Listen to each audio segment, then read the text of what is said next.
and welcome to your virtual introductory visit. I'm going to start by going over our agency as a whole. South Sound Parent to Parent provides support for families who are caring for someone with special needs.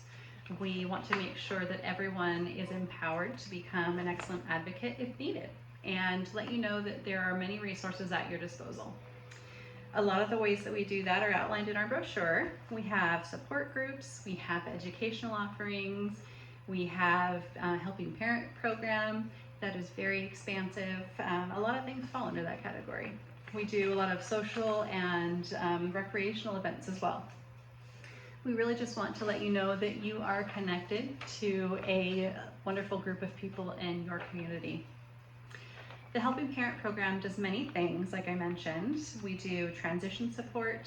That could be transition from birth to 3 into school or school to work. There's lots of different transitions throughout your child's educational lifetime.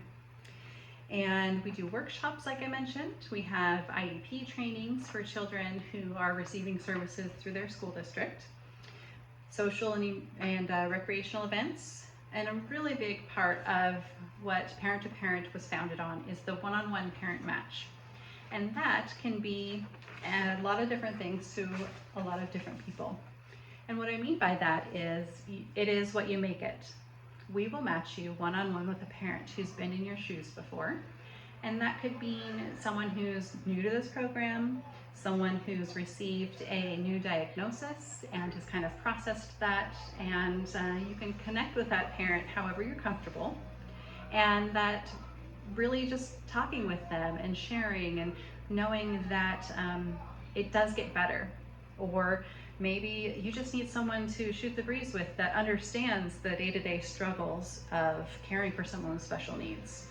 I myself have a child with special needs, and it does really help to just kind of hang out or text or connect with someone who knows what it's like.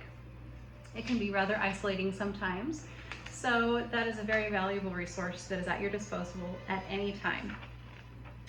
Toys and equipment loan program. We do offer adaptive equipment. That can mean wheelchairs, adaptive strollers, seating devices. And we also offer educational DVDs like Signing Time, and we have toys that you're welcome to borrow. I know that trying all these different things that your providers might recommend can get expensive. So we have a great inventory, or library if you will, of all of those things. Next, we'll go over family cost participation. Now, cost can be kind of scary. And to let you know that most services are covered, your evaluation is completely covered and will be at no cost to you. Now, we will ask to utilize your insurance, and this brochure talks about why we do that. So, what does the early intervention program cost? Well, there is no way of knowing what your child's whole program will cost, because your child will grow and develop and needs will change. Is there a cost for services? Well, as I mentioned, the evaluation is free, and there is a cost for services because someone has to be able to provide them to you, and we want to make sure that they're paid for their efforts. However, I don't want that to turn you off, because we will bill your insurance with your permission, of course, for the therapists that are needed for your child's program. Now, that could mean physical, occupational, and speech therapy. But if we do not use one of those therapists, and we use a teacher or home visitor as part of your child's program, then your insurance is not billed. And how will I know if there's a cost? Well, you will be asked to complete a form called System of Payments and Fees, and that will allow us permission to bill your insurance if needed. And then there's also a sliding scale, and there's lots of things that go along with that System of Payments and Fees, or SOPAF as we call it, that your Family Resources Coordinator can help work with you. There is co-pays and deductibles obviously with insurance, and they can help work through that to see if you're eligible for financial assistance. We really just don't want any cost to kind of scare you away for pursuing services for your child.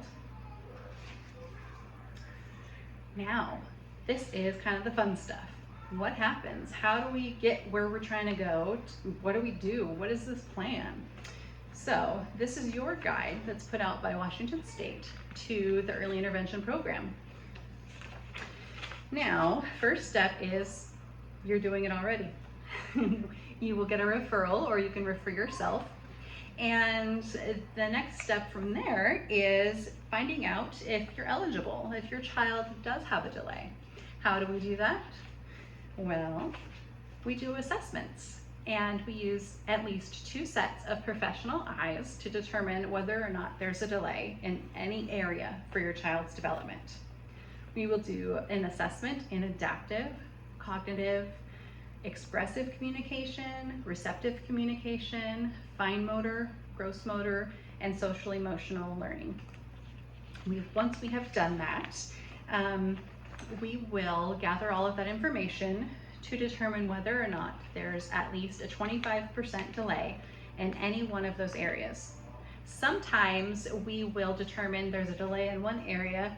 You may not be concerned with that. You might be concerned with something totally different, and that's okay. It's kind of like red light, green light.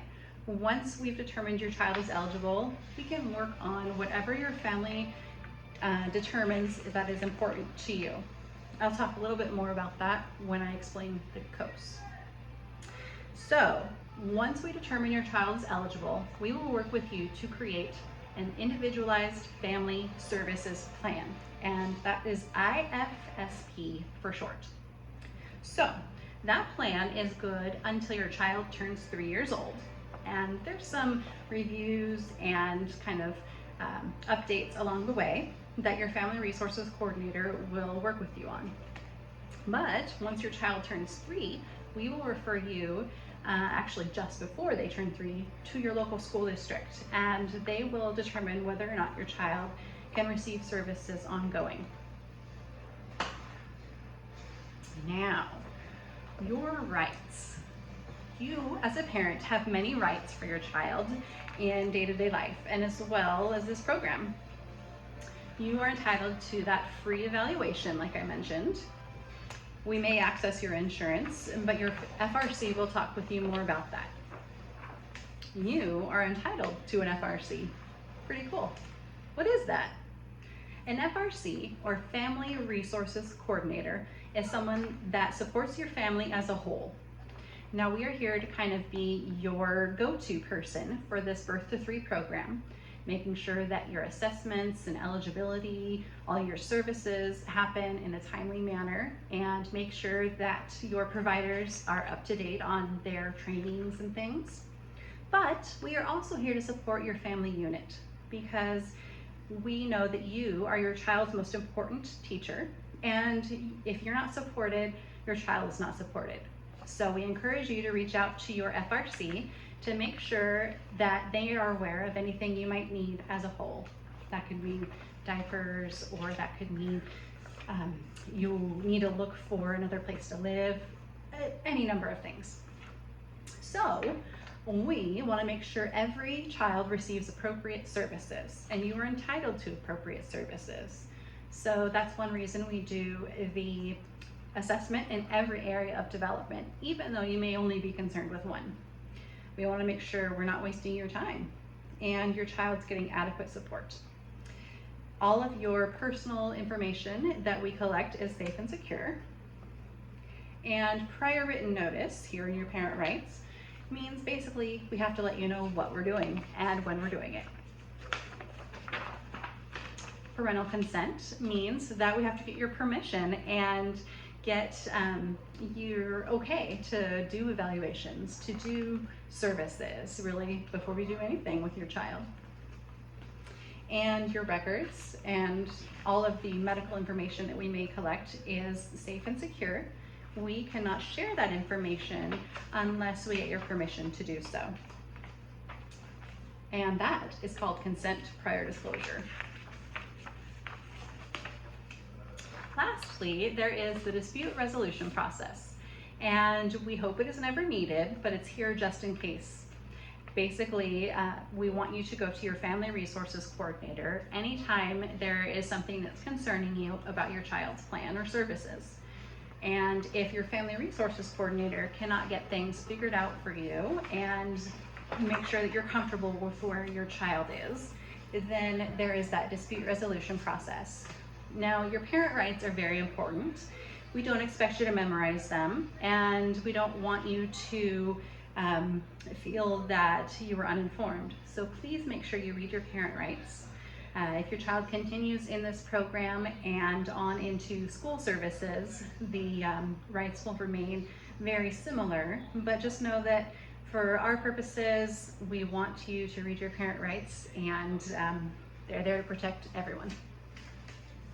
Now, once we've determined your child is eligible, we've got a ton of information, and how do we know where we're gonna go? What do we work on? We look at your child's overall outcomes and the support that they might need to get through typical daily activities. One of the nice things about Birth to 3 services is that we can support families through daily routines. And really, the child outcome summary is something that helps us narrow down what we're gonna work on and what's important to you. So we know that early intervention helps because there is a lot of information that we gather, and actually part of this process, information is passed on anonymously, because we will compare your child where their typical age peers are, and then send a rating to the government that is completely anonymous, but it helps us know that we're doing our jobs. And what I mean by that is that we track a child's progress from their own entry and exit. So we will get information, all of that testing that we do, those assessments are really looking for specific ideas of things a child can do and perform. And that's helpful to let us know if there's a delay. But this outcome summary helps us identify those day-to-day skills across daily living activities, and really know that it's important for a child's daily living. And once we've done that child outcome summary, we will work with you to write those specific outcomes and then offer supports and services for your family and your plan. We know in our early intervention world that you are your child's most important teacher. And what we mean by that is that while offering professional advice and guidance, tips and tricks, we're not there all the time. And we really want to make sure that you're empowered to provide that intervention in between our visits. So this explains a little bit about the family role and what we expect from you as participation. So basically, this kind of goes over therapy looking like play. And a lot of people will get a referral from their physician and think that they need to go to a clinic. We know, based on research, that the learning happens in the home and natural environment. We want to provide you the tools to assist and make that learning happen more often throughout your day. We do have a lot of other information to provide you as an agency, not only that Birth to 3 information, but on into your child's lifespan as well. One more thing that we offer is access to state resources such as Developmental Disabilities Administration. And this can be very helpful for some families. A lot of families with children with multiple disabilities or who are more impacted will find DDA more useful. We also want to make sure that you have a good medical home, and that is a newer terminology that was introduced not that long ago. But really, we want to make sure that your doctor and you have a good relationship so that we know your child's progress and development is being looked after. If you do not have a good trusted family physician or pediatrician, we encourage you to reach out to your family resources coordinator to establish a new connection for that. We know many and families use daycare. And we want to let you know that part of the services that we offer are involving child's daycare providers. And we have little handouts that we offer from time to time about inclusive environments and how you can advocate to make sure your child is being cared for and nurtured.